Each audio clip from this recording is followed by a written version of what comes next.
तो जसं आपण पिक्चरमध्ये पाहिलं की त्या पुस्तकांमध्ये जी गन हे करून ते भारतामध्ये गुप्त रीतीने पाठवायचे, तर या इथे काही त्यांचे शस्त्र आहेत.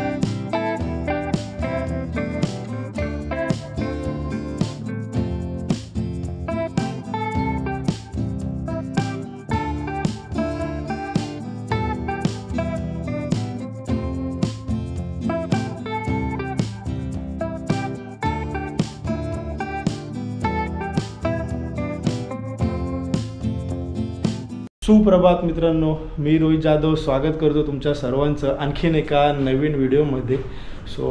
काल लास्ट जो व्लॉग बघितला मस्त बड्डेचा हॉटेल सावंत प्लॅलेसचा, रात्री यायला आम्हाला उशीर झाला आणि आजचा दिवस आपण रत्नागिरीमध्ये स्पेंड करणार आहोत. रत्नागिरीमधले एक मेजर पॉईंट्स जे आहेत ते आपण कव्हर करणार आहोत आणि या इथे पण आपण बीचेसवरतीच जाणार आहोत. यावेळेला पण तुम्हाला बीचेसचेच मस्त गरुडावाले शॉट्स मिळणार आहेत.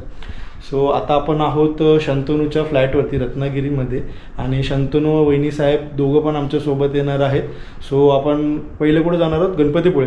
येस, पहिले आधी आपण पेट पूजा करू. आधी फोटो, मग मालवण बीचवर जाऊ आणि एकदा ऊन कमी झालं, ऊन वाढलं की मग आपण गणपतीपुळ्यात दर्शन घ्यायला जाऊ. चालेल. चला आपलं निघूया. खाली आपला पिकअप आलेला आहे. पिकअप म्हणजे आपला पिकअप ट्रॅक. रत्नागिरीमध्ये सुद्धा पुण्यासारख्या पाट्या आहेत. जिन्यावरून येता जाताना जिन्याचे गेट बंद करावे, कडी लावून कंसात. धन्यवाद.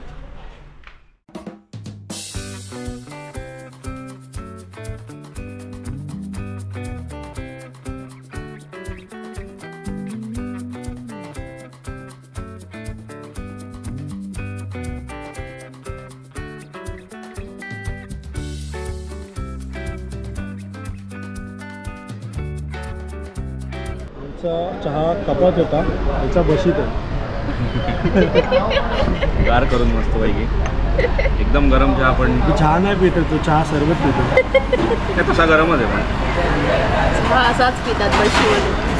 सुर के गार करून चहा पितो की मला होतं तुम्ही कष्टात मग गरम करायचं, गारच प्यायचं. सुप म्हणजे नक्की काय असतं?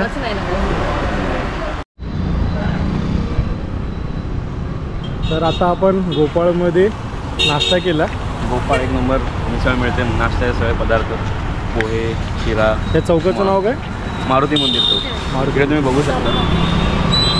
या इथे महाराजांच्या अश्वारूढ पुतळा आहे, पण आता ऊन जास्त त्यामुळे एवढं क्लिअर दिसत नाही आहे.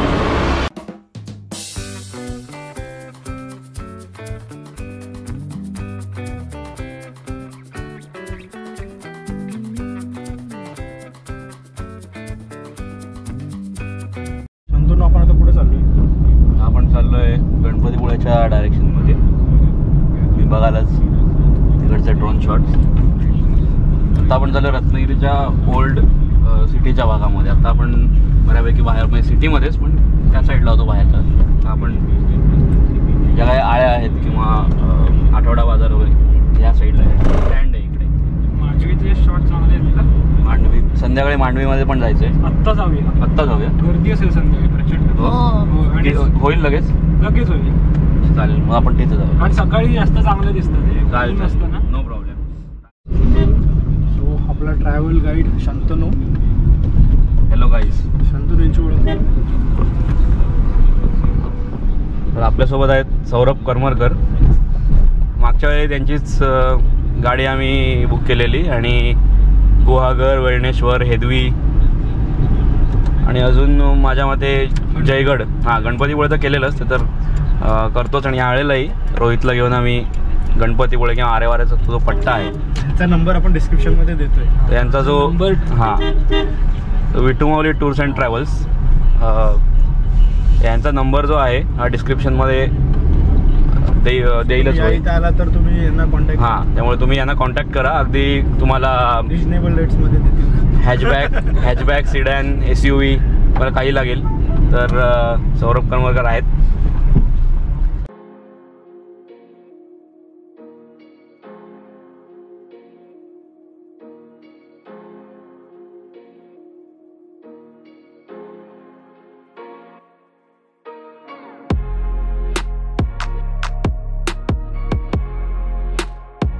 तो त्यात इथे समोर जो ब्रिज दिसतोय तो भाटे ब्रिज आणि हा समोर जो समुद्र किनारा आहे तो भाटे बीच. आणि या बोलतात ना या समुद्राला काळा समुद्र पण बोलतात कारण की हिची जी वाळू आहे ही काळी आहे. सो आता आपण मस्तपैकी इथे घेणार आहोत गरुडा शॉट्स.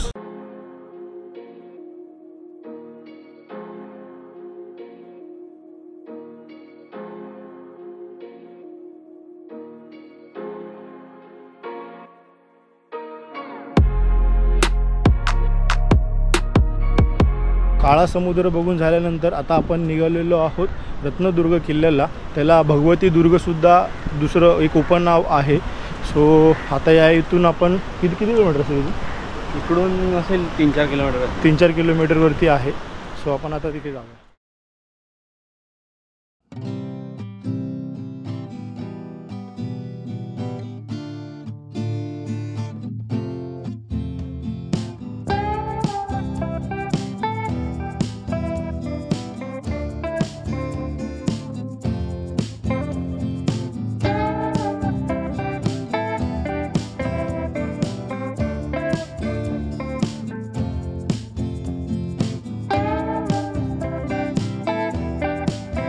सो फायनली आता आपण येऊन पोचलेलो आहोत रत्नदुर्ग किल्ल्याजवळ. खरं तर आज बरेचसे स्पॉट आपल्याला कवर करायचे त्यामुळे या किल्ल्याचा म्हणजे जास्त माहिती देता येणार नाही. पण एक 2-4 महिन्यानंतर आपण पुन्हा या इथे येणार आहोत.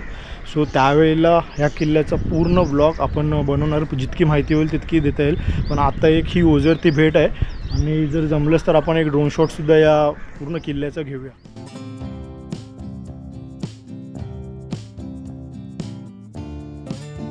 आतमध्ये आल्यानंतर या इथे भगवती देवीचं मंदिर आहे आणि या देवीच्या नावामुळे ह्याचं जे एक उपनाव आहे भगवती दुर्ग तर ते पडलं. आणि आता आतमध्ये मंदिरामध्ये आरती चालू आहे.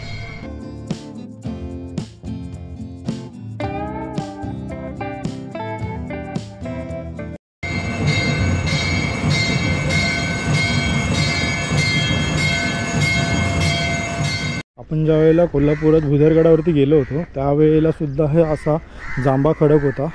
आणि याआधी आपण सिंधुदुर्ग किल्ल्यावरती सुद्धा या दगडाच्या किंवा या खडकाच्या आपण तटबंद्या पाहिल्या. आणि एवढ्या हजारो वर्षांपासून हे खडक आणि या तटबंद्या शाबूत आहेत अजून. आता आपण आलेलो आहोत बसक्या बुरुजाजवळ. मगाशी आपण काळा समुद्र बघितला. आता त्या तिथे जो समोर दिसतोय बीच तो सफेद समुद्र कारण की इथली वाळू सफेद आहे. ओके. इतिहास डोळ्यांनी बघायचा असेल तर गड किल्ले सांभाळा. आणि या इथे आपण आता आलेलो आहोत रेडे बुरुजवरती. यावर्षी या इथे शिलारोपण केलेलं आहे.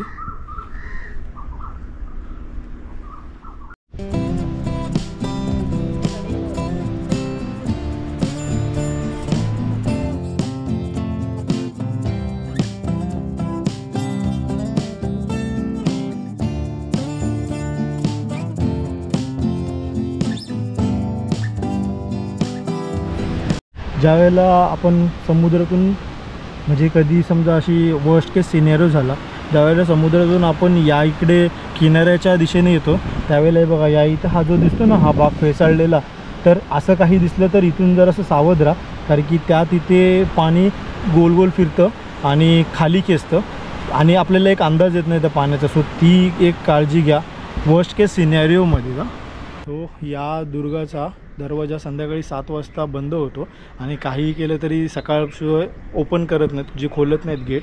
आणि या दुर्गाचा एक डिटेल व्हिडिओ आपण नक्की लवकरच बनवणार आहोत. आजची आपली थोडीशी धावती भेट असल्यामुळे जितका होईल तितका आपण कवर करण्याचा प्रयत्न केला कारण की अजून पुढे काही स्पॉट्स आपल्याला कवर करायचे. आणि नेक्स्ट आता आपण गणपतीपुळ्याच्या दिशेने निघणार आहोत आणि मध्ये मस्तपैकी जे बीचेस आहेत त्याचा एक भन्नाट शॉट्स घेणार आहोत.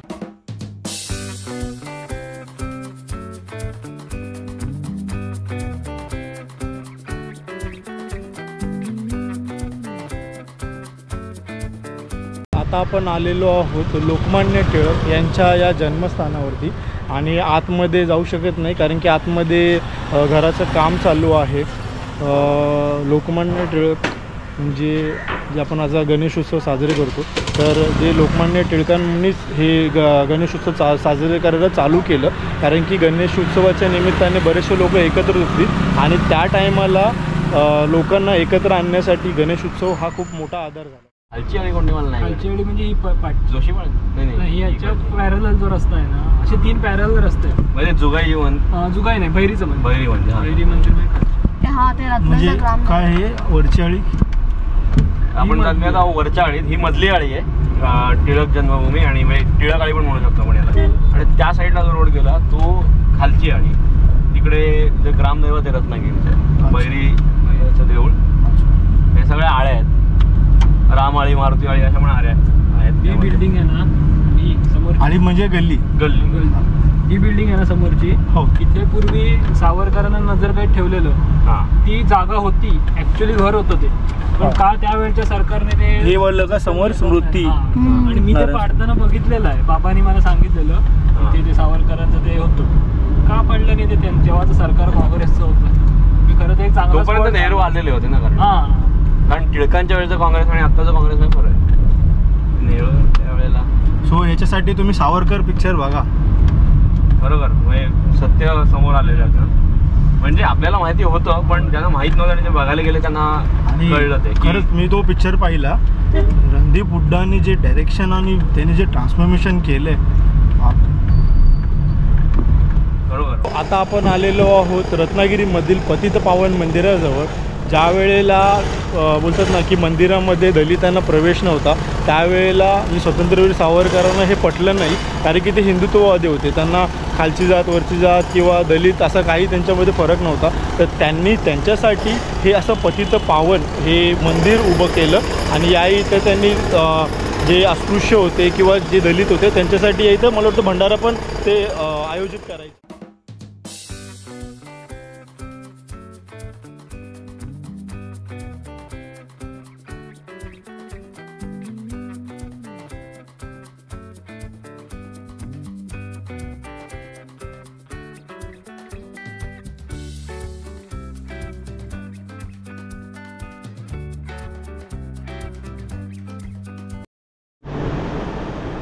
सावरकरांनी मोरिया जहाज आहे याच्यातून उडी मारून तुम्ही पाहू शकता इकडे प्रतिकृती बनवली.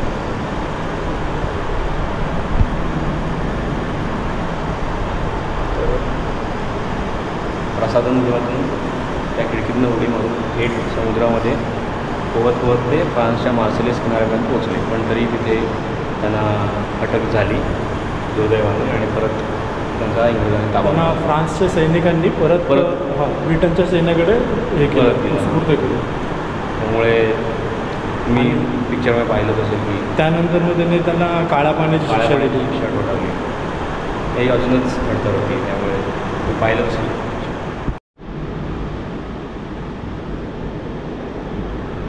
हा त्यांच्या वाड्यातील पूजेचा देवर आहे आणि याच देवाऱ्यासमोर त्यांनी भारत स्वतंत्र करण्याच्या लढ्याची शपथ घेतली होती.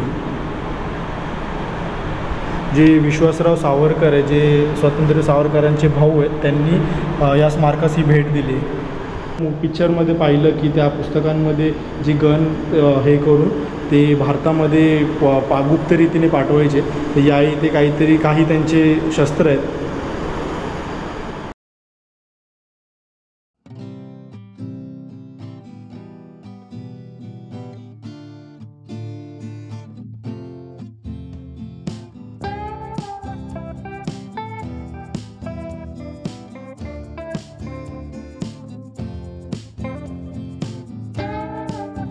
आता आपण आलेलो आहोत त्या फेमस पॉईंटजवळ आरे वारे बीच. या इकडे उजव्या बाजूला आरे बीच आहे आणि हा वारे बीच. आणि या इथला आता मस्तपैकी आपण एक भन्नाट असा ड्रोन शॉट घेणार आहोत आणि इथले बरेचसे ड्रोन शॉट इंस्टाग्रामवरती व्हायरल झालेले तुम्ही पाहिले असतील. सो आता आपण मस्तपैकी गरुडाच्या नजरेतून एक मस्त भन्नाट असा ड्रोन शॉट घेऊया.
सो फायनली आपण आलेलो आहोत आता गणपतीपुळेला आणि आतमध्ये कॅमेरा अलाउड नाही आहे. सो आम्ही आतमध्ये जाऊन दर्शन करून येतो.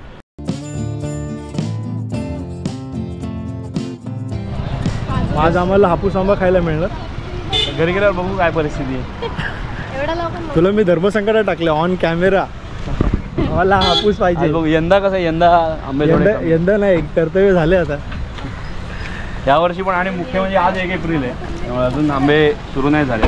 एप्रिल फुल नको करू. एप्रिल फुल नाही, पण मे मध्ये किंवा जून स्टार्टिंगला वगैरे आंबे व्यवस्थित खायला मिळतील. सो काल आपण सावंतवाडीला जे तुतारीचं स्मारक पाहिलं होतं आणि ज्या ट्रेनचं नाव राज्य राणीवरून तुतारी केली, कारण की ती कविता रचली होती कवी केशवसुतांनी आणि त्यांच्या जन्मस्थानी आपण मालगुणमध्ये आलेलो आहे. या इथे हे त्या मागे त्यांचं जन्मस्थान आहे.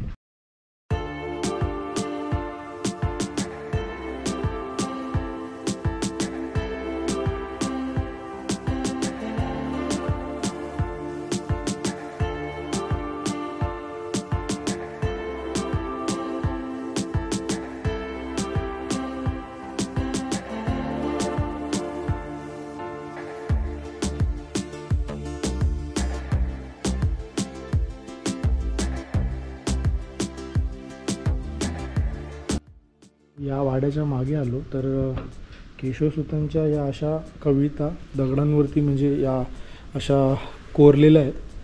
सो या इथे येऊन आपण कविता वाचू शकतो. घड्याळ गडबड घाई जगात चाले आळस डुलक्या देतो पण.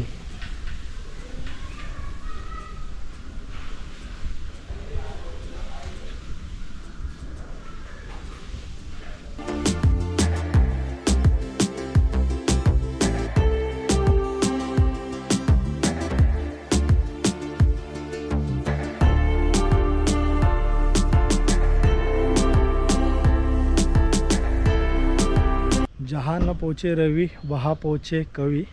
जिथे सूर्य पोचत नाही तिथेपर्यंत कवी पोचतात. संभाजी महाराजांसोबतसुद्धा एक कवी होता, कवी कलश.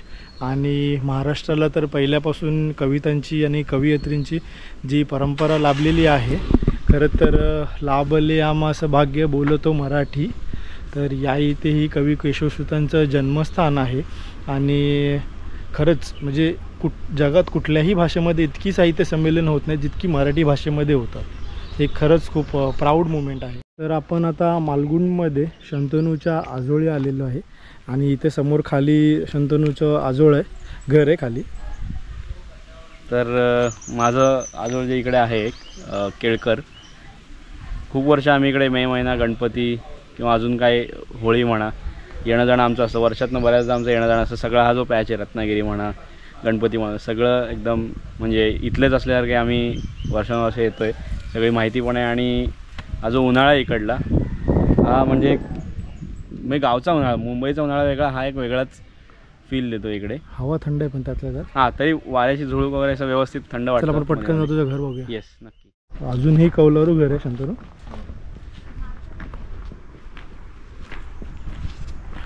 खूप वर्षांपासून आहे.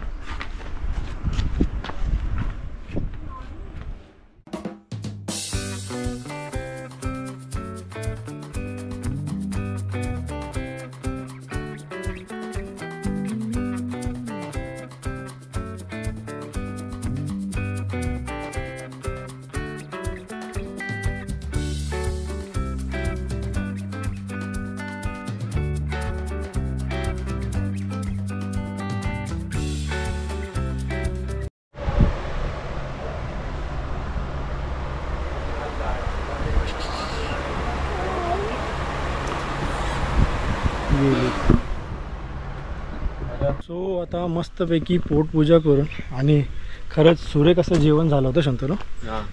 आणि गावाकडची मजा आणि गावाकडचं असं जेवण खायला मिळालं तर तब्येत काय नाही होणार. तर आता आम्ही मस्त पोटभर खाऊन निघालो आहे. शंतनूच्या जे घराच्या आजूबाजूचं जो आवर आहे तिथं फेरफटका मारायला. शंतनू आपल्याला दाखवणार आहे छान छान झाडी वगैरे. तर बघूया आपण. या इथे तुम्ही पाहू शकता इकडे अननसाचं इकडे बरीच तुम्हाला झाडं दिसत आहेत.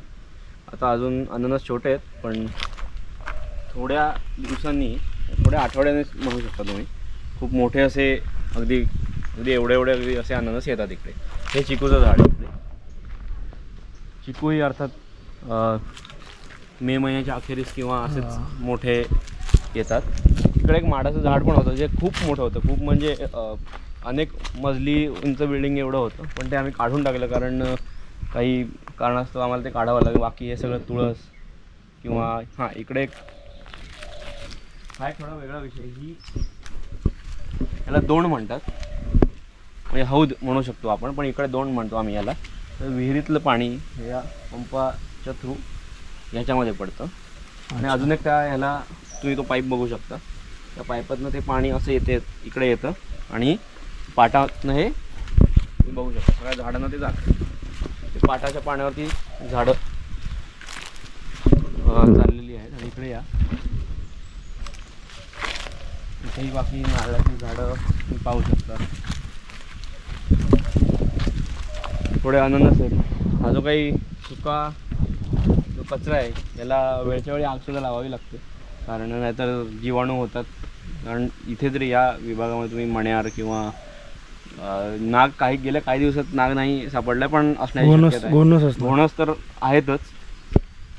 तर हे सगळं वेळच्या वेळी ह्याचं डिस्पोजल करावं लागतं. बाकी तुम्ही पावसाळ्यात येऊन बघाल तेव्हा तुम्हाला अगदी इकडे स्वर्गच वाटेल, कारण अक्षरशः सगळं हिरवं असतं. ही पहिली गोष्ट. ढगाळ असतं त्यामुळे तुम्हाला थंड वाटतं, काही उन्हाचा त्रास नाही. अजूनही अशी बरीच झाडं आहेत की जी मलाही ओळखता येत नाहीत पटकन, पण ते जे तुम्हाला दिसतंय तिकडे एकदम मागचं ते रतांब्याचं झाड किंवा कोकमाचं झाड म्हणू शकता. हे जे तुम्हाला तिकडे मागे दिसतंय आणि बाकीची काही झाडं अजून एक तिकडे दोन तुम्हाला पाहता येईल. जुन्या टाईपचं असं एक कौलारू, हे बाथरूम. आम्ही आमच्या लहानपणी इथेच बाथरूम जायचं. हे नाही स्नानगृह आहे. अच्छा स्नानगृह आहे. ओके. आणि आधीची पद्धतच आहे, म्हणजे आता तुमच्या विभागातलं माहीत नाही, पण जनरली गाव साईडला कोकणामध्ये तुम्हाला घराबाहेर जे काही प्रसाधनगृह शौचालय जे काय आहे ते तुम्हाला. मगाशी सांगितलं की हे तुमचं जे जुनं घर कौलारू आहे, आपण मगाशी ड्रोनमध्ये बघितलं, हे 150 वर्ष जुनं आहे जवळजवळ. कारण स्वातंत्र्यापूर्वीचं हे नक्कीच आहे. आणि त्या अगोदरही म्हणजे माझे पणजोबा आणि कदाचित त्यांनी खापर पणजोबाच म्हणू शकता तुम्ही, हे पहिल्या महायुद्धाच्या वगैरे आसपास त्याच्याही अगोदरपासूनचं हे घर आहे.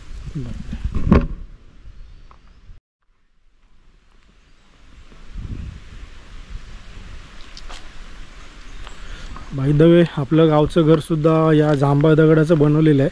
आणि हे जे घर बोललं ना शंतनू 150 वर्ष जुनं आहे, हे याच दगडाचं बनवलेलं घर आहे. 150 वर्ष काय, आपण भुदरगड बघितला, हे सगळे किल्ले तर 500-600 वर्षापासून आहे तसे उभे आहेत. आपण मगाशी रत्नदुर्ग पाहिला.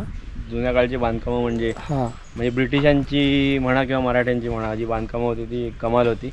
अगदी तुम्ही म्हणू शकता की आपली जी त्यानंतर बांधली गेलेली बांधकामं आहेत, अगदी आपली जे स्थानिक पातळीवरचे जे पूल वगैरे असतात तेही, किंवा स्टेशनं म्हणा, काही म्हणा, कुठलीही अशी एक वास्तू, हां कुठलीही वास्तू. आता CSMT स्टेशन तुम्ही बघाल तर ह्या सगळ्या ज्या गोष्टी आहेत ह्या खूप जुन्या आहेत. म्हणजे पहिली ट्रेन धावली त्यावेळेचं ते CSMT, ते तसं आज वर्ल्ड हेरिटेज बिल्डिंग ती आहे. आणि जे काही आहे म्हणजे डागडुजी करा किंवा नका करू, पण त्याचा जो एक तो जो रुबाबात जे उभा आहे ते आज, ह्या सगळ्या जांभा दगड म्हणा, काळा खडक जो असतो, सगळंच कमाल आहे. पूर्वी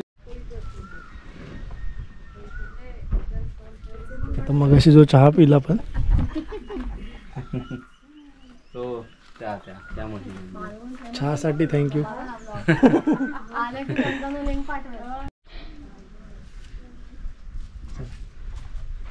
कसं वाटलं?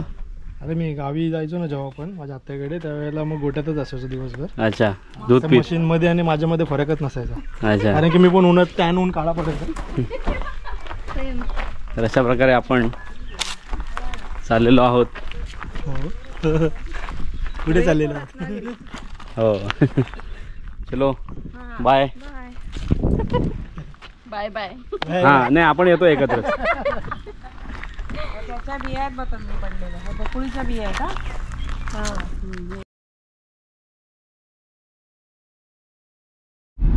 मग रोहित कसं वाटलं आमचं गाव? अरे एक नंबर गाव आहे. खास करून मला उकडीचे मोदक आवडले. परत एकदा येणार मी उकडीचे मोदक खायला. Yes, yes. तू नाही बोलवलंस तरी येणार, कारण की वहिनी बोलवणारच आणि बोलवणार. आता आपल्या करमळकर साहेबांचा पण कॉन्टॅक्ट आला असेल.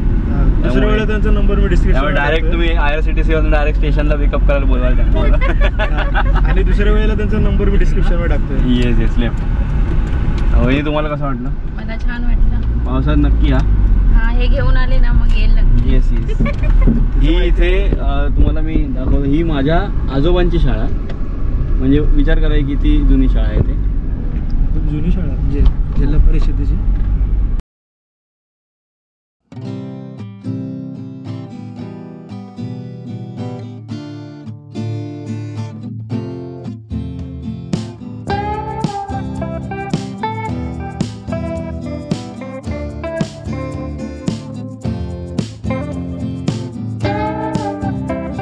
आपण जाता जाता मधी शिरगावमध्ये थांबलो आहे. या इथे ज्या वेळेला स्वातंत्र्यवीर सावरकर रत्नागिरीच्या नजरकैदेतून सुटले आणि त्या टायमामध्ये ज्यावेळेला प्लेगची साथ आली होती, तर या इथे दामले कुटुंबाचं घर आहे. या इथे ते लोक 7 महिने वास्तव्यास होते, म्हणजे एकंदरीत क्वारंटाईनच होते. आणि या इथं त्यांनी एक नाटक लिहिलं. तर नाटकाचं मला नाव आठवत नाही आहे, उशाप असं काहीतरी नाव आहे.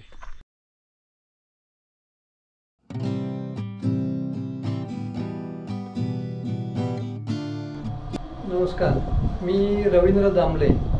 माझे पणजोबा विष्णू काशीनाथ दामले जो इथे समोर त्यांचा जो फोटो आहे हे माझे पणजोबा. तर यांनी 1924 साली नोव्हेंबर 1924 ते जून 1925 या कालावधीमध्ये इथे सावरकरांचं वास्तव्य होतं. त्याचं कारण असं की रत्नागिरीमध्ये प्लेगची साथ आली होती आणि ती साथ असल्या कारणामुळे शहरालगतच असं एखादं गाव की ज्या ठिकाणी प्लेगचा प्रादुर्भाव नसेल अशा ठिकाणी वास्तव्यास म्हणून त्यांनी शिरगाव या गावाची निवड केली. ते स्वतः यावेळेला इथे येऊन खोली बघून गेले आणि त्या खोलीमध्ये त्यांनी राहण्याचं निश्चित केलं.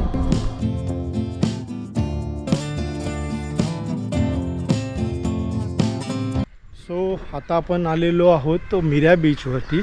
आणि इंस्टाग्रामवरती जी गोष्ट व्हायरल होते ते म्हणजे निसर्ग वादळामध्ये आलेलं या इथे हे जहाज. तर आता इथून आपण कुठे मिऱ्या बीचवरती मिऱ्या बीचवरती आल्यानंतर मध्ये थोडंसं विचारा गाववाल्यांना की आतमध्ये एक छोटासा रस्ता आहे. तर आम्ही गाडी बाहेर थांबवली. बाईक असेल तर येते या इथे 3-1 मिनिटाचा वॉक. हां 2-3 मिनिटाचा. आणि या इथे समोर माझ्या बघू शकता. आणि ह्याची रील पण तुम्ही इंस्टाग्रामवरती मला फॉलो करा. आणि हां तिथे तिथे पण तुम्हाला खूप छान छान व्हिडिओज बघायला मिळतील.